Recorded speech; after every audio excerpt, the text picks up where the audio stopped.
Selamat pagi, perkenalkan nama saya Wahendropi Sanjaya Putra dan teman saya Rumanda Dinulak. Kami sini akan mempresentasikan manajemen konflik dan pengambilan keputusan. Pengertian konflik menurut ahli yakni sebagai berikut. Yang pertama, menurut Wirawan, konflik merupakan warisan kehidupan sosial yang boleh berlaku dalam berbagai keadaan akibat daripada berbangkitnya keadaan ketidaksetujuan, kontroversi, dan pertentangan di antara dua pihak atau lebih pihak secara berterusan. Yang kedua, menurut Bernstein, konflik merupakan suatu pertentangan atau perbedaan yang tidak dapat dicegah. Konflik ini mempunyai potensi yang memberikan pengaruh positif dan negatif dalam interaksi manusia. Sebab timbulnya konflik: yang pertama, perbedaan pola pandang; yang kedua, ketidakharmonisan pemikiran; yang ketiga, egoisme; yang keempat, persaingan; yang kelima, situasi dan kondisi yang mendukung konflik; yang keenam, perilaku seseorang; yang ketujuh, kurangnya komunikasi satu dengan yang lainnya; yang kedelapan, terjadinya diskriminasi; yang kesembilan, kebencian. Jenis-jenis konflik menurut Hendro, ada 3 jenis konflik, yaitu yang pertama, konflik di dalam hati dan pikiran atas proses pengambilan keputusan dari berbagai alternatif untuk dipilih satu alternatif terbaik dengan risiko minimal. Yang kedua, konflik dengan pihak lain yang harus segera diputuskan agar masalah tidak berlarut-larut dan bisa merugikan kedua belah pihak. Yang ketiga, konflik terhadap sebuah keputusan dari beberapa alternatif. Apakah mengambil keputusan ya atau tidak, baik atau buruk, tepat atau tidak bagi tim. Organisasi dan konflik. Menurut Ernie Tisnawati, bahwa dampak hubungan strategi dan budaya dapat menimbulkan konflik jika individu-individu dalam organisasi kurang dapat beradaptasi, menempatkan diri pada posisinya, dan mementingkan kelompok dan golongan. Kepemimpinan dan konflik. Pimpinan dalam konsep manajemen konflik memiliki pengaruh besar dalam mempengaruhi timbulnya konflik atau bahkan lebih jauh menyelesaikan konflik. Karena itu, ada hubungan kuat dari seseorang pemimpin dalam usaha mempengaruhi menyelesaikan konflik, yaitu membawa konflik dari negatif ke arah positif. Namun jika konsep pimpinan itu adalah salah, maka bisa menimbulkan dampak sebaliknya, yaitu mampu membuat konflik itu sendiri menjadi lebih besar dan berbahaya.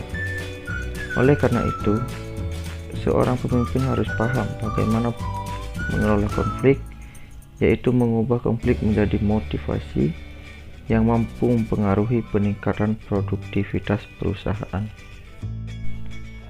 Konflik dan motivasi. Konflik dengan berbagai jenis telah membuat seseorang mengalami berbagai macam masalah, termasuk diri psikologis orang yang bersangkutan.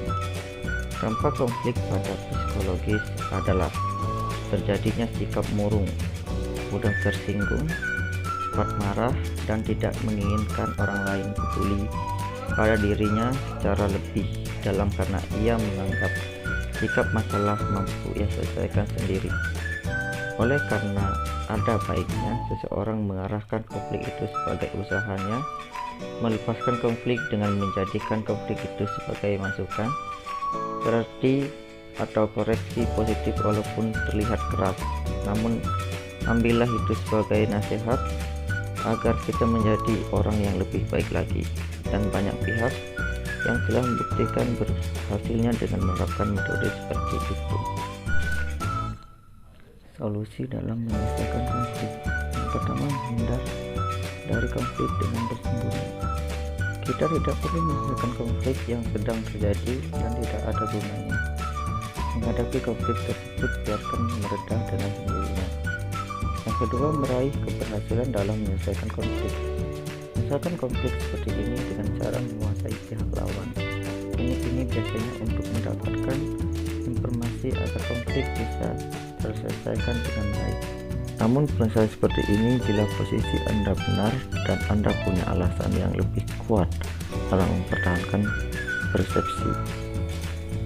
Yang ketiga, menyelesaikan konflik dengan bernegosiasi. Penyelesaian konflik seperti ini bertujuan untuk menjaga keharmonisan, keselarasan, dan hubungan yang baik, karena menjaga hubungan baik itu lebih penting sehingga perlu diciptakan komunikasi yang baik. Yang keempat, penyelesaian konflik dengan pertimbangan jangka panjang dan demi kelangsungan tim atau organisasi. Pengambilan keputusan adalah suatu hasil atau keluaran dari proses mental atau kognitif yang mengusung pada pemilihan jalur pembuatan antara beberapa pilihan yang tersedia. Definisi lain dari pengambilan keputusan atau decision making yaitu suatu proses pemikiran dalam pemulihan dari beberapa alternatif atau kemungkinan yang paling sesuai dengan nilai atau tujuan individu untuk mendapatkan hasil atas solusi tentang prediksi ke depan. Ciri-ciri pengambilan keputusan. 1. Proses keputusan. Keputusan adalah suatu proses yang terus-menerus, kontinu, sebab kalau tidak adanya suatu proses yang berkesinambungan, berarti tidak adanya hubungan dengan keputusan tersebut. Apabila tidak ada tindakan lebih lanjut, maka keputusan itu tidak mempunyai arti. Nomor 2. Konsep ikatan. Kalau suatu keputusan menyangkut sejumlah besar orang-orang, maka hal yang penting adalah kemampuan untuk menghadapi reaksi dan menyesuaikan perbedaan-perbedaan dengan kedua belah pihak itu. Nomor 3. Penilaian. Faktor penilaian di dalam pengambilan keputusan dapat dibedakan atas dua hal. A. Pimpinan atau pengambilan keputusan menghadapi suatu pertanyaan pilihan antara dua atau lebih alternatif. B. Masalah daripada hasil keputusan itu sendiri yang telah diambil. Nomor 4. Perilaku dengan maksud tujuan tertentu. Setiap penilaian dalam pemilihan alternatif tersebut di atas harus dibandingkan satu sama lain dengan hasil daripada pemilihan yang diharapkan dari salah satu alternatif yang penting, yaitu yang berhubungan dengan maksud dan tujuan organisasi, baik dalam jangka panjang maupun dalam jangka pendek. Pengambilan keputusan menurut para ahli. Nomor 1. Menurut Dermawan 2004. Definisi pengambilan keputusan menurut Dermawan ialah suatu proses yang dipengaruhi oleh banyak kekuatan, termasuk lingkungan organisasi dan pengetahuan, kecakapan dan motivasi. Pengambilan keputusan merupakan ilmu dan seni pemilihan alternatif solusi atau tindakan dari sejumlah alternatif solusi dan tindakan yang berguna menyelesaikan masalah. Nomor 2. Menurut Suharnan 2005. Definisi pengambilan keputusan menurut Suharnan ialah proses memilih atau menentukan berbagai kemungkinan di antara situasi-situasi yang tidak pasti. Nomor 3. Menurut Wang dan Ruh 2007. Definisi pengambilan keputusan menurut Wang dan Ruh ialah proses yang memilih pilihan yang lebih disukai atau suatu tindakan dari antara alternatif atas dasar kriteria atau strategi yang diberikan. Nomor 4. Menurut Baron dan Beer 2008. Definisi pengambilan keputusan menurut Baron dan Beer ialah suatu proses melalui kombinasi individu atau kelompok dan mengintegrasikan informasi yang ada dengan tujuan memilih satu dari berbagai kemungkinan tindakan. Fungsi pengambilan keputusan. Nomor 1. Awal dari semua aktivitas manusia yang sadar dan terarah, baik secara individual maupun secara kelompok, baik secara institusional maupun secara organisasional. Nomor 2.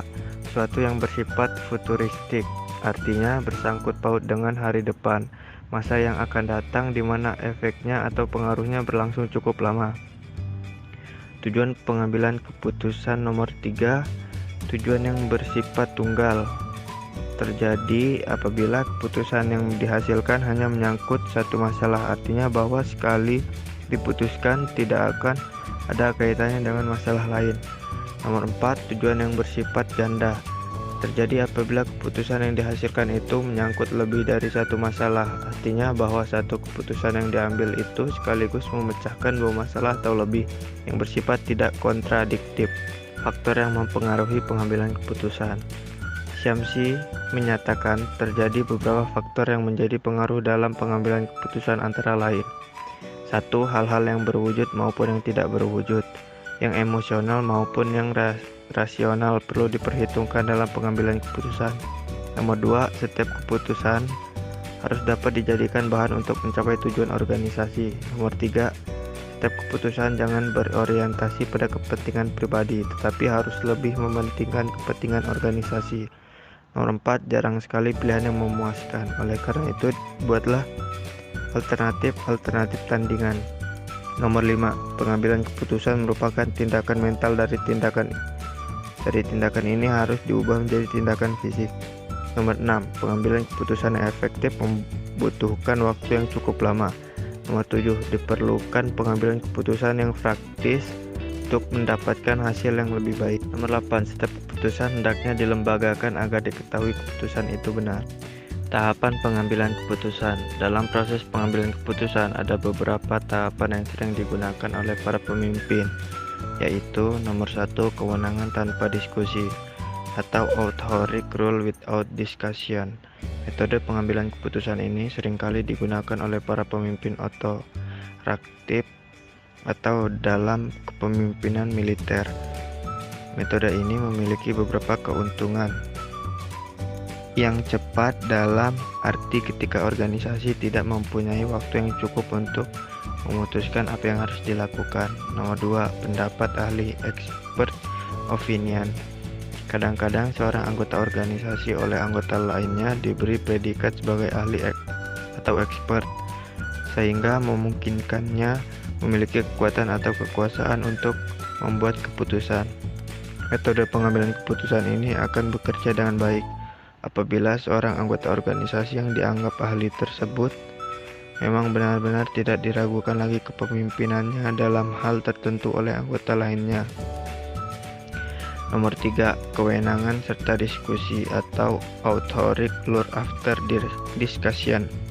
Sifat otoratif dalam pengambilan keputusan ini lebih sedikit apabila dibandingkan dengan metode yang pertama, karena metode authority rule after discussion ini mempertimbangkan pendapat atau opini lebih dari satu anggota organisasi dalam proses pengambilan keputusan.